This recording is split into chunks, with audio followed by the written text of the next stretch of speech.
Okay, Lilo.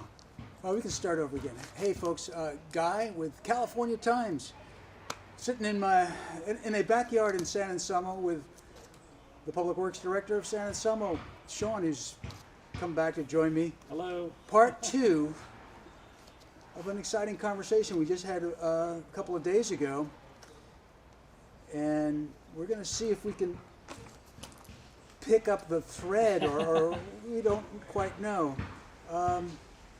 We had a little bit of technical difficulties, and what we were talking about is, I've reviewed the tape. I thought a very interesting conversation, but I always think all my conversations are interesting until I talk to you. But we were getting into the, being a public works director and the very elemental thing of an earthquake. I thought that's where we were at when the tape ended. Yeah. And we were talking about what would you be doing in terms of would you be looking for in terms of your role as the public works director. Now, and you mentioned the yellow, red, green and red tags. Yeah. Green, yellow, red tags.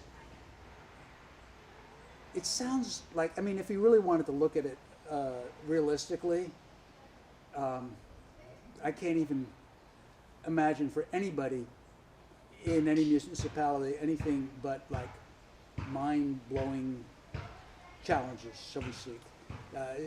You mean in a big earthquake? Even a moderate one, Yeah. in terms of how do you even get started, or what do you do, or have you had like a walkthrough, or what do you think you do? Well, I got training by the California organization. The name's slipping me, but I'm actually, a trained, emergency service responder for like earthquakes and stuff.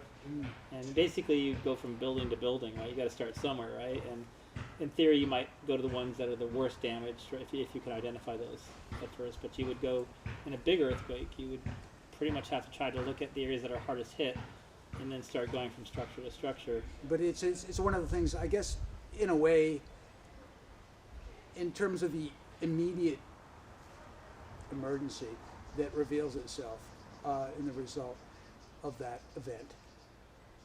You're not PG&E. No. You're not the sewer. No. You're not the water department. No.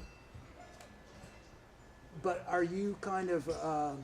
We you be a vehicle to coordinate or direct, or is that? Yes, and well, like in a natural disaster, like I'll give an example right now. If an electrical line hits a tree, right? First what happens is, let's say it hits a the tree catches on fire, the wires are live. Usually the fire department will get called first, right? And they'll contact PG&E. Fire department obviously try to put out the fire, but they wouldn't touch the lines until PG&E comes out and cuts the power. Oftentimes, like in storms, what happens now is we have trees that are falling left and right into the electrical lines, right? And oftentimes, PD and fire will respond, and then Public Works will come out, and we'll have to, work with PG&E, for instance, to make sure the tree gets removed in a timely fashion. And there's different ways of handling it. Like I'll give you an example. Like there was a tree that came down off of not Saunders, but over by the car wash, towards Fairfax, that neighborhood. And PG&E, when the tree came down, it took out the power for a whole neighborhood, and they were going to leave it that way for about 72 hours. They just didn't have the manpower because there's too much going on. And so oftentimes they'll deal with the whole thing, but if we can, if we coordinate and work with them, I was out there when it happened, and they usually send out like a guy to de-energize the lines, a guy to cut the lines, and then a company to remove the tree and then put the power back up, right? And it can be 4 different crews that they go through this system. It can take days sometimes, right? And so if we work with them, coordinate well with them, we can get them to, when the guy comes out to de-energize, I've actually had them cut the lines immediately when they're there, and then I deal with the tree from a public works perspective and get it removed, or the town deals with it, and we get it removed, and then the power can go on instead of 72 hours, sometimes 8 to 12 hours, Well, yeah, and that's a tree limb, or even a giant tree, but I guess if we're if we're going into, if I'm going to be exploring this scenario of the earthquake, this, could be going on in multiple areas of your town Yes. with a variety of elements that I'm just trying to see. Well, let's imagine, Imagine an your earthquake hit. role, huh? Well, imagine an earthquake hit right now, right? Right. And power will get disrupted, and Right. gas can get disrupted, and Right. utilities would be responding, and Right. they'll probably be thin if it hits everywhere, right? Mm-hmm. Oftentimes, they're working on either turning off power or checking for emergencies. But one of the things that the town does, a great example is the PSPS, right? We had power shutoffs everywhere, right? And so our response from a town perspective and public works perspective was to make sure that the intersections on Drake are safe, right? And so we have all our intersections now either have battery backup or generator backup to keep the signals running, right? We quickly, on that Sunday when we had that huge power outage, people were showing up very early on a Sunday morning, and so I opened up town hall, I opened up the chamber, the council chambers, and started letting people come in there for warmth, to power their phones, for Wi-Fi. And so I think part of our job is to provide that sense of community and also a safe place that people can. Are we talking about 2 years ago, or Yeah, it was like okay. a year, 2 I'm years. just- my brain was going like, it's a big blur, right? I do. There's been a lot that's That's happened in okay. the last 2 years. But I think our job is to try to give some sense of normalcy, I guess. Yeah. Like we're on top of it, and we coordinate with PG&E all the time. The town is closely working with PG&E and RVSD and the water district. And we if there's an emergency like a sewer leak, we let them know, they let us know, we'll work with them. Oftentimes, like I think I said before, first fire or PD will respond, and they'll call us and we'll work with them and let them know what we need, they'll let us know what they need. But I think part of it is just getting all the different entities together. And you're right, in a big one, I like the flood, though I heard of, it was 2005 when I actually moved here that year, but I heard the community really came together and the town worked with people and volunteers and got things cleaned up.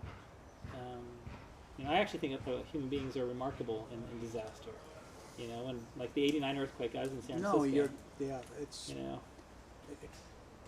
Let's take a pause for a second here. I'm going to edit right here as I go back to the camera. Hello, world. Okay, we're back again. Where were we, Sean? We were talking about we left off about emergency response or right, disaster. and so I don't think we're getting excited enough about it yet, because I feel like it's a very exciting thing that's going to happen here.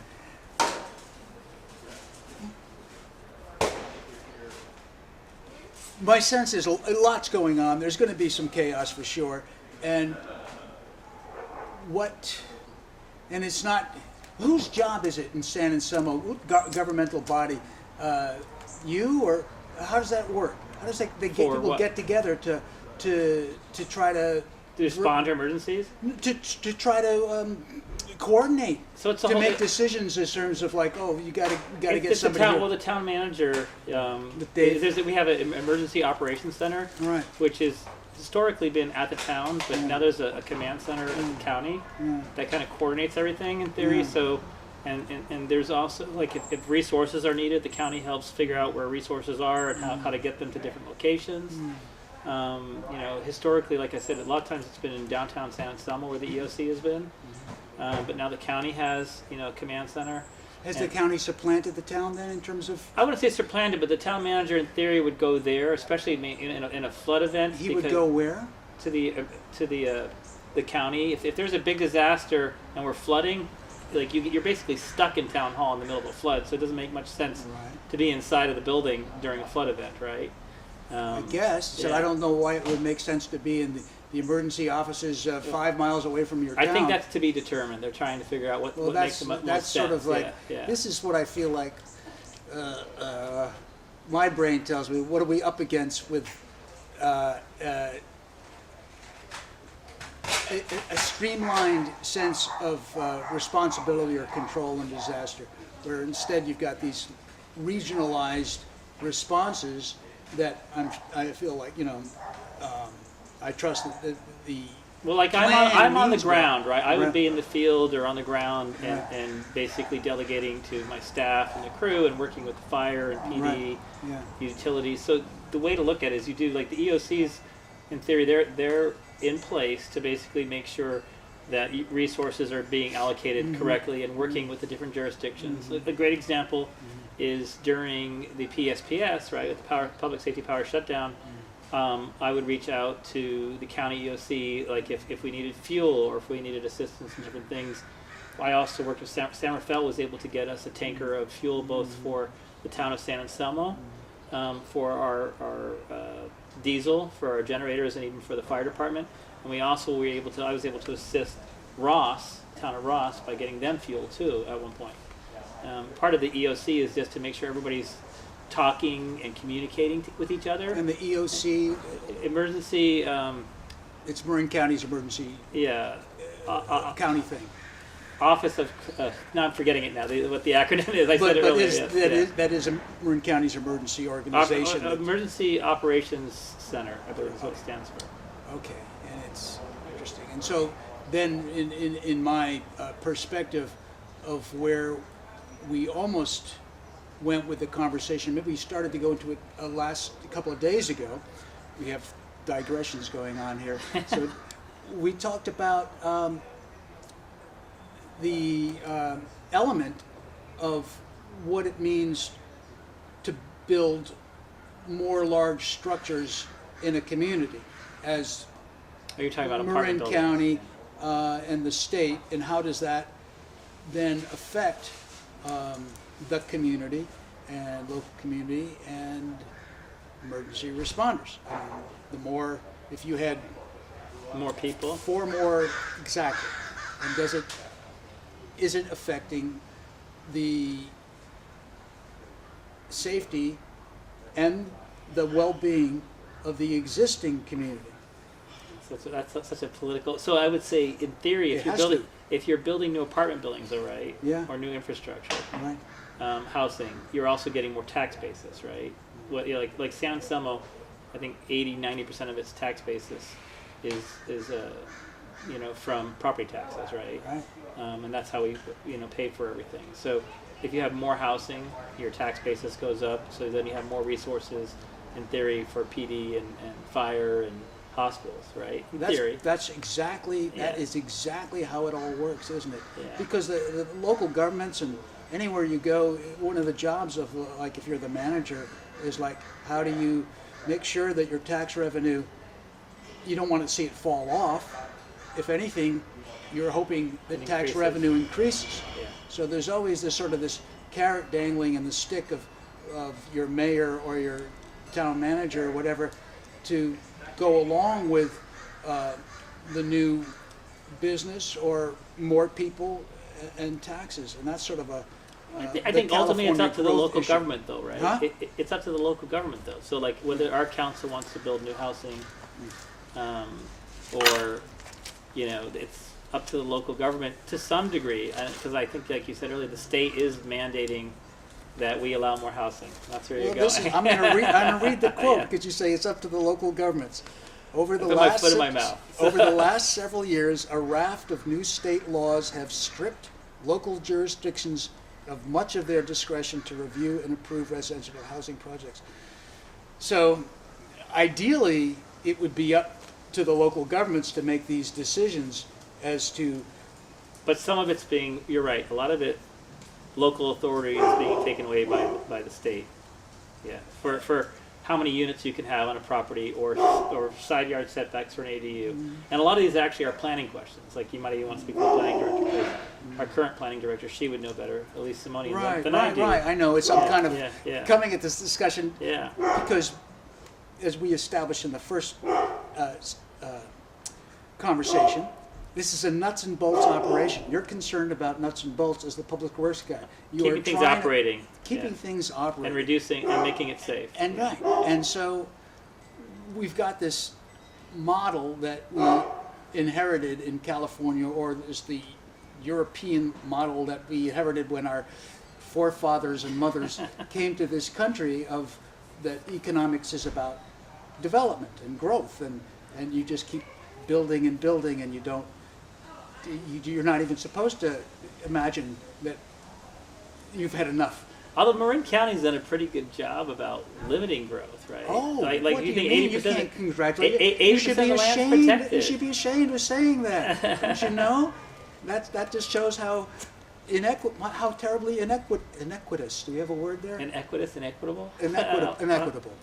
I mean, I wish every county in California had, and I think that should be a goal of having way more expanded natural preserve stuff. But I'm a dreamer here. But I'm concerned about that we have this model, and now this, as you just noticed, that local communities no longer have a say. Well, we do have planning codes, and there's still some control, but some of it, as far as like, if you add more, I think low-income housing in, we have to allow that. Setbacks. I mean, they are making it so that it's harder for local jurisdictions to restrict growth. To say no. Yeah. Just say no. Yeah. A bad word called, not in my backyard, the NIMBYs. Yeah. Oh, you terrible people. But there's a double-edged sword to NIMBYs. that, right? Uh-huh. Like you're talking about it from like, we don't want to be overbuilt, which, I mean, I love where we live, and you've got a beautiful oak tree in your backyard, and but then on the flip side, like I said to you last time, it's like, why worry about my children? Can they afford to live in Marin or San Anselmo? And where's housing going to be for them? Right? Yeah. Well, then the question: what are you giving your children? So over the last several years, and this is the last one, SB 35. Yeah. So there's this general trend over the last several years. State laws have stripped local jurisdictions. Yeah, and true. what does that mean? That means a certain element of, from the ground up, democracy is being squelched. It's being squelched. It's like an individual liberty as well. Like my liberty as a person in San Anselmo has been diminished. I don't have the liberty now because I can go to my town and say, hey, we've got to have this. But the town can say, well, we could have done that 20 years ago, but now we're no longer allowed to have this say. So this is what the payoff, or when you want to give your children the place to live, Yeah. are you willing to sacrifice this stuff that you live in a world where you don't have local control anymore, and that you're going to be? It's a double-edged sword, I think. It's worse than a double-edged sword. It's a sword that goes. And in this article, it's very interesting. But in reality, don't you have control over that? To have what? Well, so it's the states passing these laws that, Yeah. that local jurisdictions have to pass. Yeah. Who votes for the state, government? Well, thank you. And Exactly so we right. do, right? Exactly right. That's So- why I'm. But I feel like So we I mean, do have control. But it's just a we matter of who we're voting for. we until we can be here's what I'm trying to do here with my little TV show, is to bring this to people's attention. Yeah. Because if we keep thinking that this is just okay, that we've got our good guys are in Sacramento, so we can all sit back now that, as long as it's a blue state, we know we're in good hands. Forgive me, all you blue state people. I'm a red, white, and blue fool, but I'm a green person. We have the stop hyping things, guys. So it was interesting about this because the headline is Marin balances local look with housing density laws, and the real article is about how optics. And do you remember reading this thing? I think so, yeah. Objective design standards. There's going to be a new blueprint for development set to be unveiled later this month. The objective design standard is to clarify your standards and streamline the process of building. So they're going to have a single design that one design company, right? Mm-hmm. Is that what you've read? Is going to be. I don't know. I think I read this. What the date was this? This is not too far back. 2 days February ago? 17th. A month ago. Yeah, it's getting to be old, but it's and I've been told that on March 23rd, just a week ago from now, or just a little more, Elise, our planning director, told me is when the town's going to take up this issue. You see, and my hope and my wish is that like everybody develops But how much control? We may have little control over what the state mandates. I know, but we need to have to show signs that that maybe this is not what the people of San Anselmo want. I thought this was very interesting that this company in Berkeley, with a 1.14 million state grant, is going to create a design standard that can be used by all Marin cities and towns as well as the county. In other words, it seems to me, you could So tell it's me, going to be boilerplate, yeah, cookie cutter. but beautiful. You would love it. Just all, was it 1,400 units? I lose track. We have to build 1,400 in the county by 8 or 10 years, That might be or right. is it 14,000? I can't remember. Probably, hopefully 1400. The lease would know that, the answer to that. Yeah, I don't want to scare everybody completely nuts. Maybe I do, but I shouldn't. There was a number here. I saw it somewhere. But, so, I mean, this is a fascinating concept, too, that we're going to have this centralized design of apartments throughout Marin. It's I mean, interesting. isn't that like, It's slightly definitely- disturbing? It's definitely interesting. isn't it disturbing? Maybe. I'm yeah. trying to. I mean, some I'm some hoping of it, people get disturbed by it. Well, some of the stuff. I mean, I come more from an engineering perspective. Right, It's you like, should be. and like if you look at some of the stuff they're doing for seismic now for Yeah. single family homes, there's what's called the residential code, Right. and it's more boilerplate, Yeah. but it's also trying to simplify it. Yeah. Instead of making more bureaucracy, it's trying to make less bureaucracy, Yeah. right? The whole housing thing. I mean, that's definitely. Well, I think it's a big phony fraud, to be honest. It's like here we have been. The signs are up everywhere. I got into this thing, sanctuary. Everybody welcome. California, ignore the laws. Only bad Republicans could possibly be against you coming here. And we at the same time we ignore that and are basically sending this. And then we claim we have a crisis. And then we also, by the way, are telling everybody they have to go back to conserving water again. And I mean, there's so many disconnects of what. Climate crisis. Oh, let me think. Climate crisis. Okay. 3.5 million new units. Gavin Newsom, I think, was the number he threw out. So you're talking about sustainability. How can we sustain the water and the resources? I think it's baloney. I think they're good questions. It's not even, nobody's putting. They're It's good. irresponsible. They're good questions. They're irresponsible. But I Go would ahead. say there's always, this may sound very engineering, but Yeah. I think there's always fixes to things that you Yeah. can, Yeah. like water. Like when you build a new house here, you have to pay the water company like a $10,000 fee or Yeah. something like that to hook up to it, right? So they're getting money in theory to put towards more treatment, right? And if you go look down in Fremont, the Alameda County Water District, a number of years ago, built a 5 million gallon per day desalinization plant, right? And so there are ways to, I think, make things more sustainable. Hopefully, if you look at the Green Building Code, I think I told you this last time. Yeah. I've taken training in that, and they talk about you have to have more insulation and different R values and all these things you need to be solar panels to be more green. But if you really listen to the guy and you ask him this question, he'll tell you the best way to be more green is to build smaller homes. Right? That's the best way to be green. Is not build these giant homes and make them environmentally, with solar panel, but build them smaller. I'm with you. I think that's exactly it, and I think that we have to. I even think this style of life. If you look at the evolution of the USA, and people can look at with fear and trembling at that silly red hat that said "Make America Great Again," but I feel like we have become kind of a nation where more and more it's people in apartments and less. As a matter of fact, you're not even going to get your magical picket fence home with a backyard if you're in California. That would be a NIMBY kind of thing.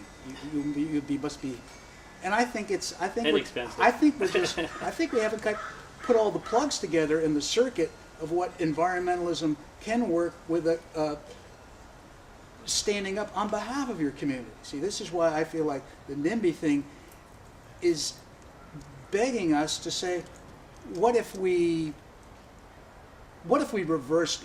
What if communities were given even more power and told that you, San Anselmo, you, Fairfax, you, Santa Fe, are going to be the source of solving our climate crisis by what you encourage or allow, plant, grow, build or not build in your community. And you should measure it right now in the year 2021 at March and make sure it doesn't get any bigger every year of your authority to run your town. You want to put personal responsibility. I do. I think it's perfect. It's an interesting concept. I guess, so at the end of the day, you're going to have, just like people, right? You have some people who are going to do their best and other people who are not going to care, right? But yeah, and it's just one of those things. I think it might be working more, if you could say that, on tired brain, but with the grain of,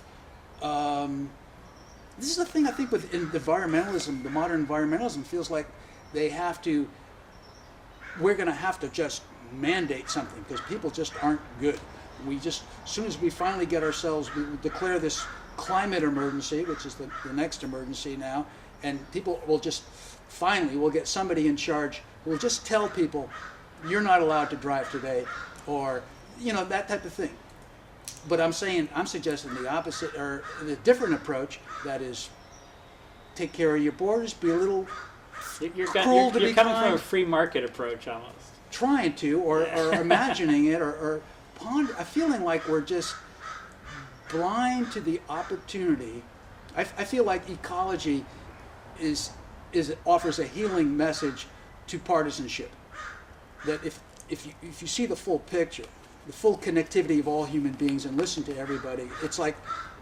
But don't we already have that? If you look at all the states, like California, you say is more of a blue state, right? And but you have all these states, and they all have their own bent on things and how they do things, right? Yeah. So don't we kind of have that already, where each state's kind of doing things in a different fashion or way? Yes and no. I mean, we also have, to me, this dire polarization where whichever party now, the FBI and the CIA is all going out, or domestic terrorism, extremism, and are we just cranking up anxiety, and we can't listen to some conservative wacko or somebody's got a conspiracy theory. Whatever. Let there be cranks and wackos, and let's not declare war on them. Let's not put them as some kind of, now we have a new existential threat. You're just saying let everybody have their own individual point of view. I feel like if you relax things, you'll find that these existential domestic terror threats, and particularly if you acknowledge some of the conservative arguments as having merit, like I wish Pelosi and Feinstein and Brown did over the years in terms of immigration, that we might not. But I'm taking you way a journey. You're going way. Forgive me, Sean. So if you come back to the Forgive me, nuts and Sean. bolts, Give me back the nuts and bolts. let me talk about the. Go for it. I've talked too much. Here's what I'll say, is that you're because you're talking about government and being individual, but like on a day-to-day function, like I told you, I think government is needed, and for this reason, it's like, let's make sure that we have streets that are safe, right? That you can drive down, and there's speed limits and traffic signals and street lights and parks, and that we all have a common sense of community and rules that we work with each other, because it's not just about me. Of course. It's about We're us. connected. Yeah. Yeah. And so that's where as a public works director, that's where I come from.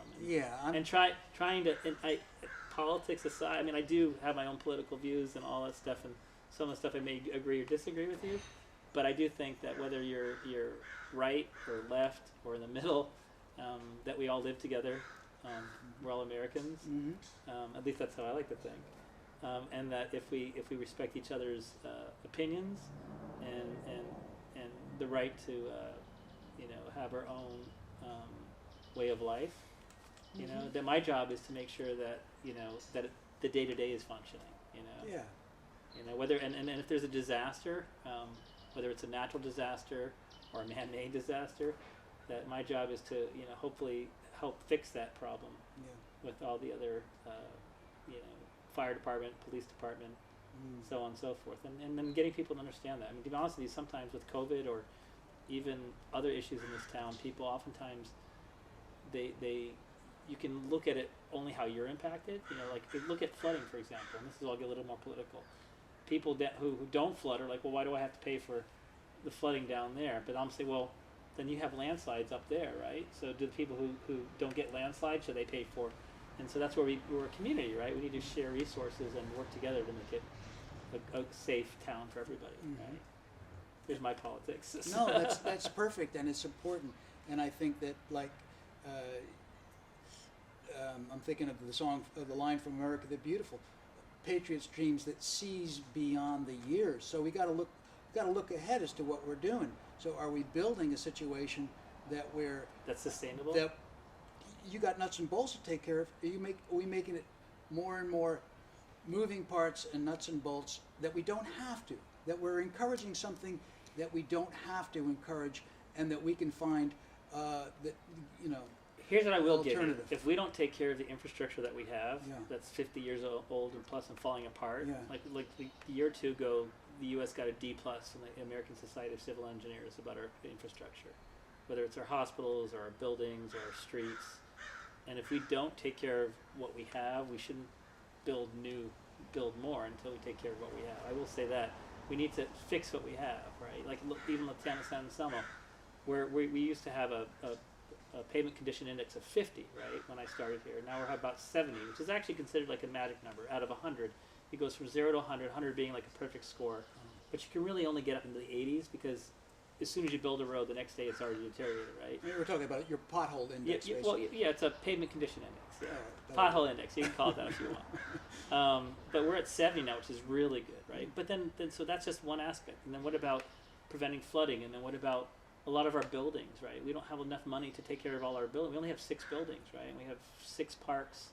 And we are actually, you know, we need more funding than we currently have to maintain what we already have, let alone more, right? So Yeah. that I would agree with that. And that's always the balancing act. And part of my job is to try to make the money go as far as possible, and look at things.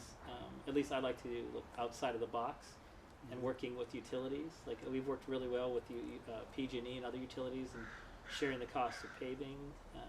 I actually do think there's hope, and we can make things better. But I do too. you know, But so- you know, it's like everything actually is.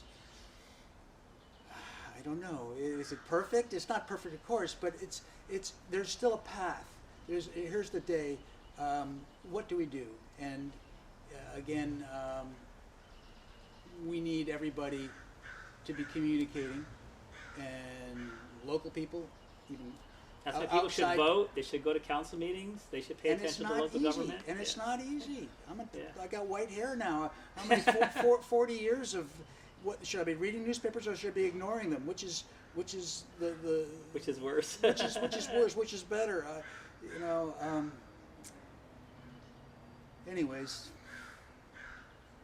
maybe I'll just Leave it. call it a day at that. Okay. We'll leave it up in the air. You know. Okay. Sean, thanks again for coming back. I'll shake you. We're not supposed to shake, but whatever. Ah, okay. we did it again. It's all all right. right. We're We'll okay. wash our hands.